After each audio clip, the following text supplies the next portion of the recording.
Hi, welcome back to Battleship Cove, and we're here down on our PT boat exhibit to give you an insight into some of the exhibits we have, and we have a pretty extensive layout here for our PT boat exhibits. We have two different types of boats here. We have a model here as well. Now this model is a Hollywood built replica of the movie Elko boat from Harm's Way with John Wayne, and it was donated to the collection. So as you can see, the model is kind of but this is Hollywood magic, and it has the Mark 14 torpedoes on it,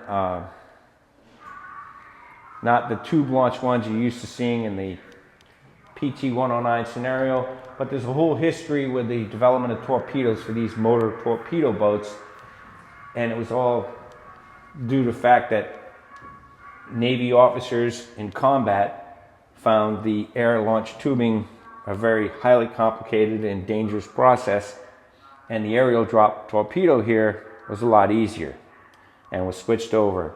So what you're seeing is the racks. We'll actually look at our Elko boat that's up there out in a shack, but we want to introduce you to our collection here. That's not just the boats. Each squadron is represented here in both the Pacific and the Mediterranean for the motor torpedo squadrons. So if you come down here, and we highly encourage you to do that, is come look at the history. And you can see all the different units where they were stationed at in the European theater, in the Atlantic out of England, off the Italy, off in Africa.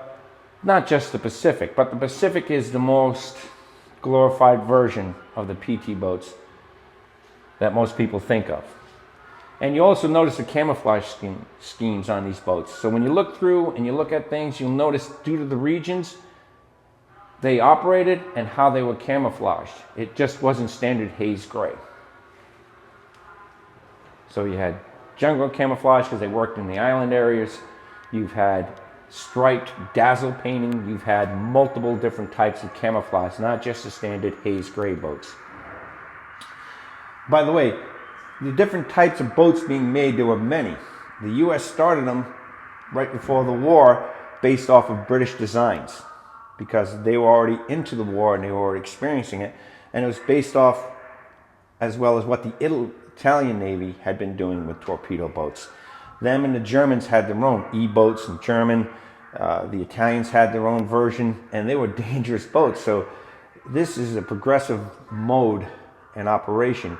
And it's quite a bit of history prior to World War II that led up to the indoctrination of torpedo boats.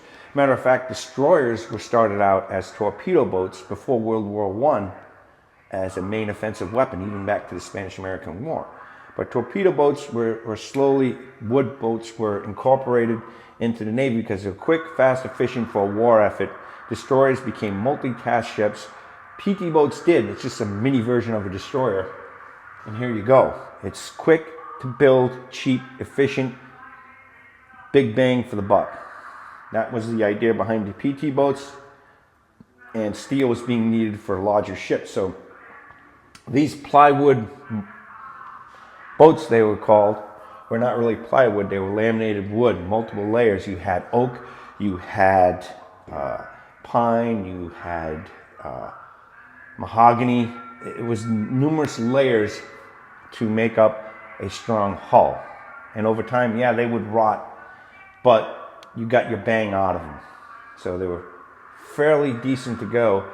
The US Navy copied with Elko, and Elko is actually electric boat. There was another division.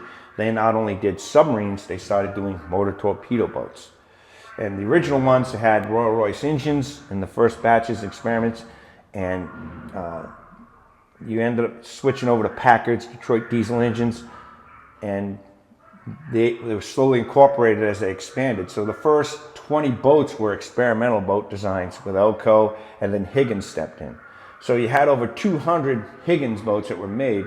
Higgins is famous for his landing craft, which we have an example of one down here. We'll cover that at another time. A lot of these exhibits for each squadron is set up in just one room. Now we have multiple rooms that we have. This is just one. This was a former mess deck area because the tables would be stored here. So this was used because we didn't have the tables anymore and the space, but the space was open like this. So now we've turned it into the PT Boat Museum with the crew, PT Boats Incorporated. And as you come out here, you'll be able to see the exhibit continues with different squadrons, as well as boards of those who helped donate and support the beginnings of the PT Boat exhibit here at Battleship Cove. You had over 600 different boats made. So you had squadrons of PT boats. As you can see, 34, 35, 36, 37.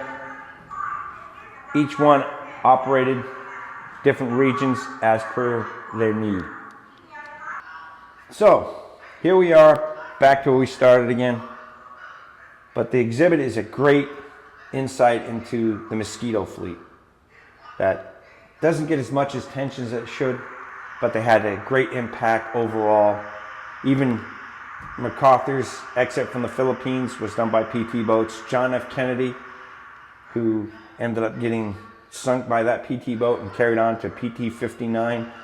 There is a great amount of history, valor, and honor by the crews and support of these ships, these mini Mosquito fleets.